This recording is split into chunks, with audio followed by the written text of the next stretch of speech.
Hosted by you/crazy theater chick. I, 34F, have been in a relationship with Finn, 47M, for a little over a year. I live on my own, and he lives on his own, but occasionally I spend the night at his place. Finn is handsome, fit, funny, and charitable. His kindness was what caught my attention. He was just a very thoughtful and kind man, and I love that about him. I struggle with PTSD, so I don't feel comfortable with intimacy until I feel safe and trust that person. Finn said he understood and didn't press it. We didn't start getting intimate until 2 months in, but I was pretty drunk, so I was upset the next morning, and he comforted me. He didn't get angry or blame me at all. After that, we had a healthy bedroom life. I was adamant that he wear protection every time. Once, while we were in the middle of playtime, he asked if he could take the condom off. I said no, and he said that it wasn't feeling good to him and that he was unable to finish with one on. I said no again. Afterward, he didn't cuddle or hold me like he always did and said nothing to me. I got up to get water and asked if he needed anything and leaned over to kiss his cheek. He shied away from my kiss and muttered, "Oh, now you care about me?" I asked him what that was about, and he told me he bends over backwards to make me happy but doesn't get to feel good because I won't let him not wear a condom. I told him I am very worried about pregnancy. I live in a place where terminations are extremely difficult. He said I am on birth control, so what's the issue? I said that's not 100%, and he knew it. I grabbed him some water and told him that if he got a vasectomy, we could talk. They are reversible and accessible. I just cannot get pregnant. We didn't discuss it again, and he even apologized for being a jerk the very next morning and took me to the spa. I apologized for ruining the night, and he said it was all right, and we kind of moved on. Everything was great, and around the 6-month mark, he said he thinks we are getting serious and that he considers me his partner, and asked about the condoms again. I reminded him of my requirement for that, and he said he had to think about it. About 2 months ago, he had a work trip that lasted a week and a half. When he returned, he was all over me. At the time, I was going through a difficult depression. I suffer from depression, and sometimes it gets really bad. He seemed annoyed and made a remark that I was punishing him for missing and loving me so much. He held my face and started kissing me again. After going back and forth for a few more minutes, I just gave up, and we had playtime. In the middle of it, he asked if he could take off the condom, and I said no, but he said he had the vasectomy. He was so excited to get me in bed that he had forgotten to tell me. I stupidly said, "Well, all right then." After that, he would forget the condoms altogether. Then, my cycle was off. At first, I figured it was stress, a change in diet, or a billion other possible reasons, but this nagging feeling came over me, and I got tested. I was pregnant. He found me crying on his bathroom floor and asked what was wrong, so I told him. He smiled and laughed, saying, "Really? That's so amazing, a baby." He left me there and went whooping through the other room. When he came back, he was rattling off so much information. He had a dream about this, and now it's happening, so it must be a sign. My brain finally caught up, and I asked about the vasectomy. He said it's not 100% effective, right? Like condoms and pills. I was puzzled, as the only goalie we took out of the equation was condoms. He said it was a miracle, and I told him absolutely not. I explained that my best friend lives in a different state and I would be visiting her. I would also be going to a termination clinic there. He went silent. He asked me if I really hated him that much, and I didn't understand. I said I never want to be pregnant, and he knew this about me. That hasn't changed. He became extremely angry with me, saying I wouldn't dare unalive his child and that if I loved him, I would never threaten that again. He explained that he will take care of us, he makes plenty of money, and don't I treat you like a queen? So all he is asking is that I have the baby. I said I needed to go and started packing to go home. He followed me, repeating things like, "You won't though, right? You won't unalive my baby?" And similar statements. He kept asking where I was going, and I said home. I was too tired and emotional right now, and I wanted to go home. He stepped in the doorway and said no, insisting that we needed to talk about this. I started to get upset as he was blocking me, and I felt trapped. I asked him to move, and he said no. I asked him again, saying I wanted to go home, and he said no again. He said, "You are not leaving, what part of that don't you get?"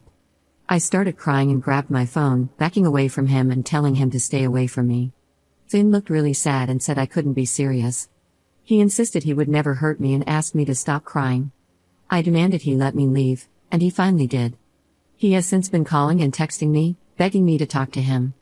He says I really hurt him by pretending to be scared of him, as he would never hurt me. He said he treats me like a goddess, and I played the helpless victim card, and that things like that can ruin a man's life. He then said that I wasn't thinking straight and asked, "Is your brain lying to you again?" For context, when I have a PTSD or depressive episode, I sometimes say, my brain is lying to me again, to make it seem like a less heavy topic. He has a very community-facing job, and I remember the look on his face when I backed away. I don't want to ruin his life or our relationship. In the moment, my emotions were so high that I just reacted. But I wasn't pretending. I sat in my car for God knows how long, shaking before I could drive home. I've been ignoring his attempts to reach out, but I feel like a coward. What should I do? Update 1. So I made an appointment and got the termination. It was honestly such a horrible experience, but my best friend was with me, and the whole staff was so kind and supportive, so I am grateful. Thank you to those who encouraged me to get it done. It was awful, but pregnancy and being trapped with him would have been much worse. Finn texted on Wednesday, apologized, and said he said things he didn't mean. He asked me to please answer my phone as I have been ignoring him. When he called again, my best friend recorded it all. Before I could finish saying hello, he went on a long bit about how amazing I am, how much he loves me, what a great mother he knows I will be, and that he will marry me immediately if that's a concern of mine. When I finally got to talk, I said that I am no longer pregnant, and that I never want to be, and that I was clear about this from the beginning. He asked if it was a miscarriage and then said, because I know you wouldn't willingly unalive our child, right? Say it's a miscarriage.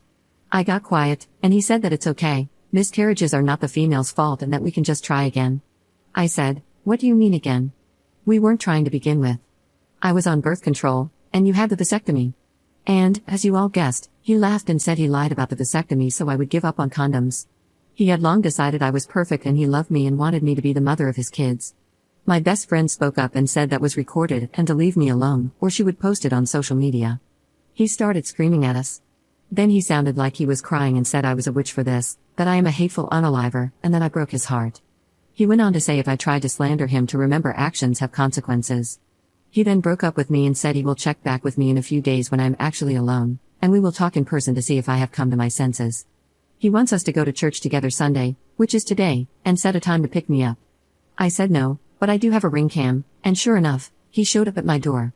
I watched him note that my car was not there, and at my front door, on camera, he texted me, asking if I was sleeping around on him and if I let the other man ride me like a wild horse without a condom.